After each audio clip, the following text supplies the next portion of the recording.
Hi, beautiful souls. You're welcome to my channel. If you're coming here for the first time, you're welcome. Please go ahead, like and subscribe. It's free for you. And for you, my OG, oh my God, thank you so much. Thank you, you guys. Like, it's all because of you that I'm still doing content. You really encourage me, honestly.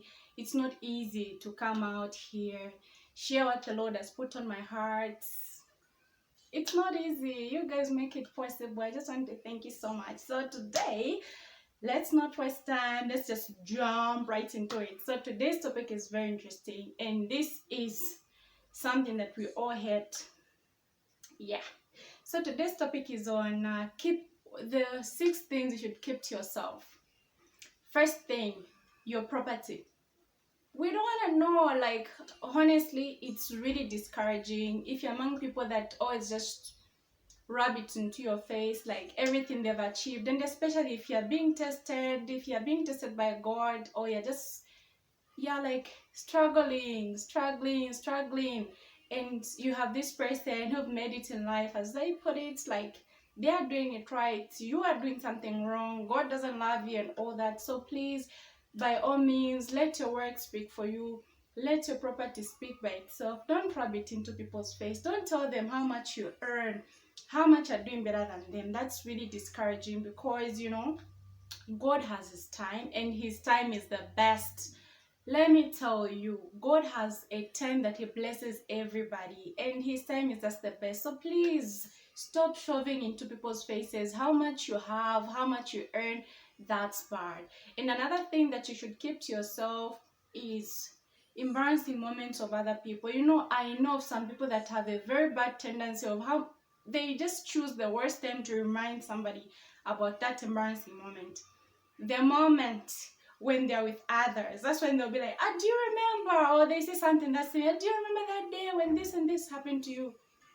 Like, that could be the worst moment of somebody. Like, that could be the worst day of their life, and you keep reminding them. Please keep embarrassing people's moments to yourself. The other thing you should keep to yourself is family issues. I know some people where they meet everyone and they tell them their family business, how much, who is what has what. Keep that to yourself. Let me tell you, people have secrets in their families. There are some families that are deep. If they were to share everything that they go through, everything that who has done, let me tell you, they would be apart, but loving each other. Keep your family issues to yourself, unless if the person was there when it happened. Then you have the right to discuss with them. But if the person wasn't there, they don't need to know. And the other thing you should keep to yourself is what's going on in your relationship. And ladies are a culprit.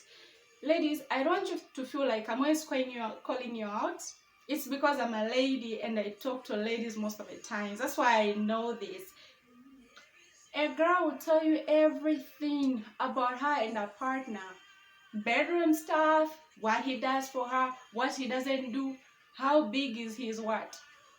Woman, keep it yourself. Like most of the times we want to share with others, with our friends, just how great he is and all that. At the end of the day, you attract unnecessary problems or trials in your relationship, because as you talk about how great he is, how amazing he is at what and what, others wishing like, oh my God, I wish that was me, because probably their partner is good at other things, not just good at the things that you tell them about. So they may wish. And you don't know just how strong your partner is. They may be tempted because of you, because of your mouth. So just keep that to yourself. It's really not okay. It's not fine. Don't talk about it. Okay? And the other thing you should keep to yourself is the good things that you've done for others. You can't go about parading just how amazing you are. Like, there's actually a psychological condition called narcissistic personality disorder. It's it's where you talk about just how great you are, you're like the best. And I'm not saying all of you that do that. Some of you just do it out of ignorance, and some of you just want to prove that you're nice, the other person is bad.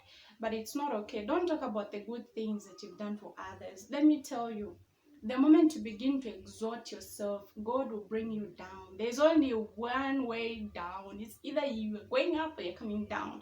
And when you find yourself consistently talking about just how amazing you are, the things you did for somebody, if you did something good for someone and they didn't appreciate it, the reward is in heaven. God is the one who's going to reward you. You don't have to tell others just what you did for this person, how an amazing person you are. You don't have to do that.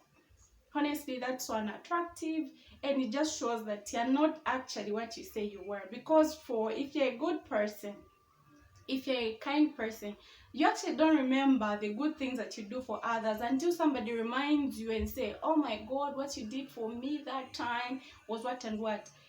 If you are a good person, learn to do things because your heart wants to. And if you don't feel like doing it, don't do it. Because every time you do something that you don't want to do, you find yourself talking about it because it didn't come from your heart. You're probably trying to please somebody.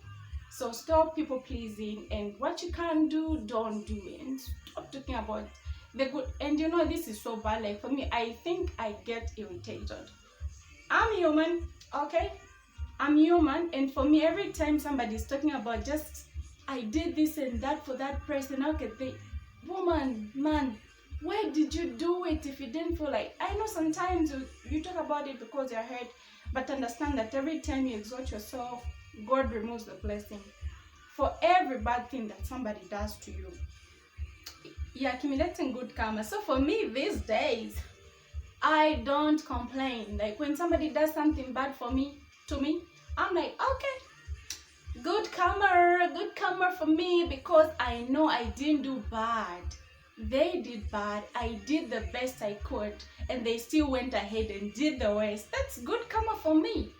It's more like they're investing in my bank of good deeds when they do bad things to me. So don't talk about. And you know, for most of us, I was that person, like maybe when I was young, but after growing up, I understood that it's no point. If I want to talk about it, I shouldn't even do it. Then it's not coming from my heart, it's coming from my ego. So when I was young, obviously, I would talk about how unbearable some people, after everything I've done for you, after all the sacrifices, how would you go and talk about me like that? But now, I don't. For every bad thing you do to me, it's good karma. It's good karma. Not that I'm trying to get people to do bad to me. Bad people are everywhere. Okay? Maybe they're not bad, they just make bad decisions. Yeah, people do bad. So when they do bad, and it's good karma for me. So have a beautiful day. I hope you've learned something. Let's be cared. If somebody confronts in you, they trust you. And trust is not something easy to earn. So have a good day. I love you so much. Please go ahead, like and subscribe, because it makes me really happy. My name is Christabel once again. So please like and subscribe. Let's grow.